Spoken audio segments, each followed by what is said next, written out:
So how did I transition from a competitor into the coaching? You see, I competed more than anyone else, 110 times in my life, 72 times as a pro. Wow. I qualified for Olympia 10 consecutive years in the 90s. So I was one of the guys, but also as a leader athlete, I was in editorial of Flex magazine. And I was interviewed quite often, and basically because I always had a different answer, they said calling me the mind, and that was the moniker I got from editorial Flex.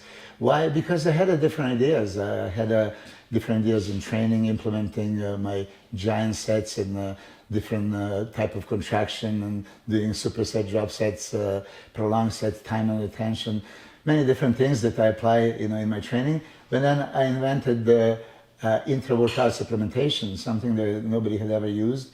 So I would saturate the blood with the specific nutrients and supplements in pre-digested form, and then I would drive them into the muscle. So with each muscle contraction in a gym, when you do it, you can transport all that inside the cells. So that was something dramatic that was happening, and as I applied to myself and then some other people, and they got great results. So word went around that now Milos had some magic protocols, and this is how I started coaching. And even when I was competing, I was coaching others. So let's put it this way, in 1995, I was still very much competitive, and Nasser Sambari was my training partner at the time, and I coached him for the show that he beat me in Houston and other champions. And then after that, these other people approached me, and I started being a coach, also a trainer. So you asked me at one point what is the difference from personal training and coaching. Personal trainer, I can have a regular person that just wants to get in shape and gives them the workouts from day in, day out, day after day. Coach, contest preparation coach, has to visualize everything, time it, and give you the specific diet that's going to boost your metabolism, or maybe even shut your metabolism, because if you're ectomorphic and you're just burning the calories, it's not always just shutting, boosting metabolism. Sometimes you have to do the opposite, and then inspect what you expect, control it.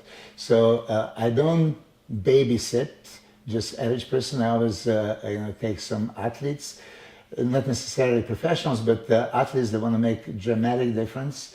I coach them for a minimum of 6 months, because I believe that 6 months would be a period of time that you can make considerable difference. If I accept you to coach you for 4, 5, 6 weeks, the only thing that I can do is maybe get you defined, for the contest, but not at your best.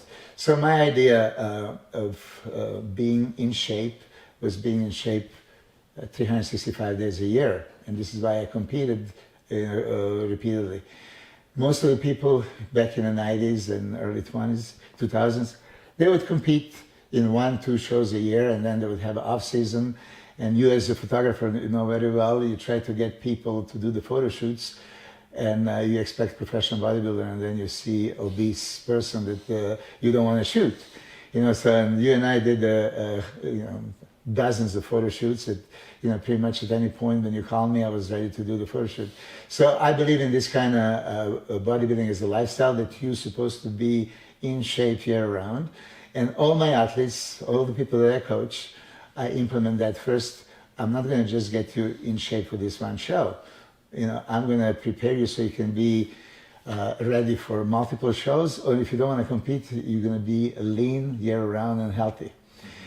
A lot of people hire me for my personal training protocols for 6 months, but those that can afford me, they still can get me through the Skype consultations and Zoom. And really in a half an hour or 1 hour period of time, I can advise them, I can give them protocols that they can really try for themselves, and then they would revisit after a couple of months, 3 months, and they don't have to necessarily hire me as an online coach, but as an advisor.